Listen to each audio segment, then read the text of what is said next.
అందరికీ నమస్కారం. భారత రాజకీయాల్లో ప్రస్తుతం ఒక కొత్త బిల్లు పెద్ద దుమారాన్నే రేపుతోంది.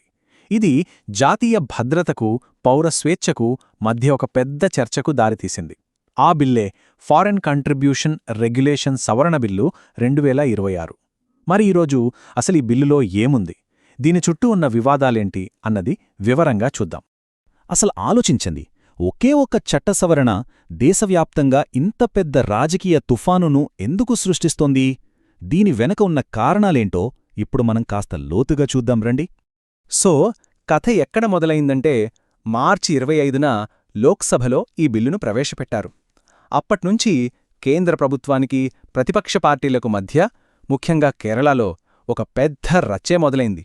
కేరళలో అధికారంలో ఉన్న లెఫ్ట్ డెమోక్రాటిక్ ఫ్రంట్, అలాగే కాంగ్రెస్ పార్టీ ఈ చట్టం నేరుగా మైనారిటీ కమ్యూనిటీ సంస్థలనే టార్గెట్ చేస్తుందని గట్టిగా ఆరోపిస్తున్నాయి. సరిగ్గా ఏప్రిల్ 9న రాష్ట్రంలో అసెంబ్లీ ఎన్నికలు జరగబోతుండగా ఈ వివాదం రావటం, దీనికి ఇంకాస్త రాజకీయ రంగు పులివింది. పాలకపక్షాలైతే దీన్ని మైనారిటీ సంస్థలపై దాడిగానే చూస్తున్నాయి. అయితే ఈ గొడవంతా పూర్తిగా అర్థం కావాలంటే ముందు మనం అసలు ఈ ఎఫ్సీఆర్ఏ అంటే ఏంటో తెలుసుకోవాలి కదా. సో ఫస్ట్ ఈ చట్టం బేసిక్స్ ఏంటో ఒకసారి చూసేద్దాం. ఎఫ్సీఆర్ఏ అంటే ఫారెన్ కంట్రిబ్యూషన్ రెగ్యులేషన్ యాక్ట్. సింపుల్గా చెప్పాలంటే దీని ముఖ్య ఉద్దేశ్యం ఒక్కటే: విదేశాల నుంచి వచ్చే డబ్బు మన దేశ జాతీయ భద్రతకు గానీ, మన ప్రజలకు గానీ ఎలాంటి హాని చెయ్యకుండా చూడటం. ఈ చట్టం 2011 నుంచి అమల్లో ఉంది. అసలు ఈ చట్టం పరిధి ఎంత పెద్దదో చూడండి. ప్రస్తుతం మన దేశవ్యాప్తంగా సుమారు 16,000 స్వచ్ఛంద సంస్థలు, సంఘాలు ఈ ఎఫ్సీఆర్ఏ కింద రిజిస్టర్ అయి ఉన్నాయి. అంటే ఇది చాలా పెద్ద సంఖ్య మాత్రమే కాదు, డబ్బుల పరంగా చూసినా ఇది మామూలు విషయం కాదు. ఈ సంస్థలన్నీ కలిసి ఏటా సుమారు 22,000 కోట్ల రూపాయల విదేశీ నిధులను అందుకుంటున్నాయి. ఊహించండి, 22,000 కోట్లు. అందుకే ఎఫ్సీఆర్ఏ నియంత్రించే ఆర్థిక వ్యవహారాల స్కేల్ చాలా చాలా పెద్దది.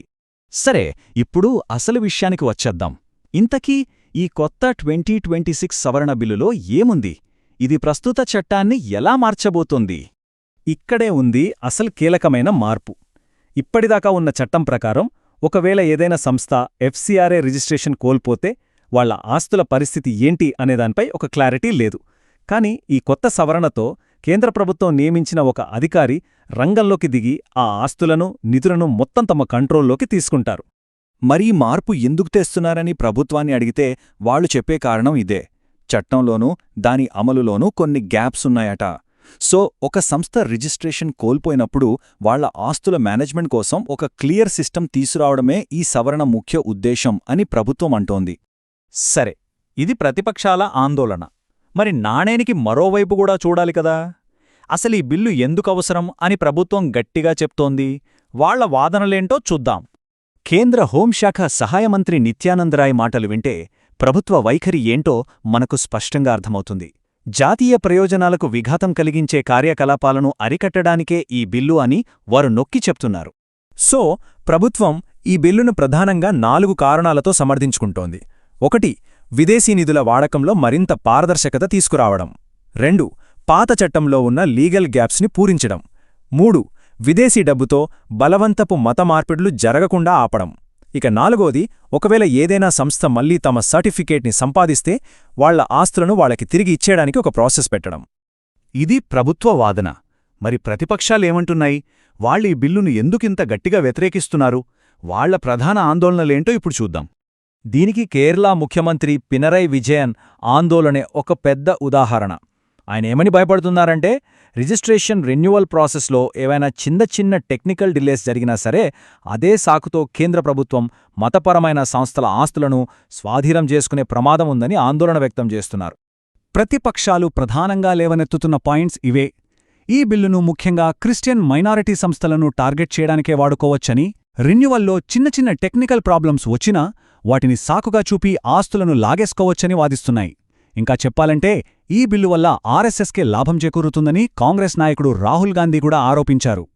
సో ఈ వాదనలు, ప్రతివాదనలు విన్న తర్వాత ఈ చర్చ మొత్తం మనల్ని ఒక పెద్ద ప్రశ్నకు తీసుకువస్తోంది. అసలు ఈ వివాదం దేని గురించి? దీని అర్థమేంటి? ఇది భవిష్యత్తుకు ఏం సంకేతమిస్తోంది? నిజానికి ఈ మొత్తం వివాదం వెనుక ఉన్న అసలు సంఘర్షణ ఒక్కటే. ఒకవైపు దేశ భద్రత కోసం విదేశీ నిధులపై కంట్రోల్ ఉండాలనే ప్రభుత్వ ఆలోచన, మరోవైపు స్వతంత్రంగా పనిచేసే పౌర సమాజ సంస్థల స్వేచ్ఛ, వాటి స్వయం ప్రతిపత్తి. చివరిగా ఇది మనందరినీ ఒక ప్రాథమికమైన ప్రశ్న దగ్గర నిలబెడుతుంది. ఒక దేశం ఒకవైపు ఆర్థిక పర్యవేక్షణ, జాతీయ భద్రత అంటూనే మరోవైపు తన పౌర సమాజ సంస్థల స్వేచ్ఛను, స్వయం ప్రతిపత్తిని ఎలా కాపాడగలదు? ఈ రెండింటి మధ్య ఆ సరైన బ్యాలెన్స్ సాధించటం ఎలా? ఇది ఆలోచించాల్సిన విషయమే.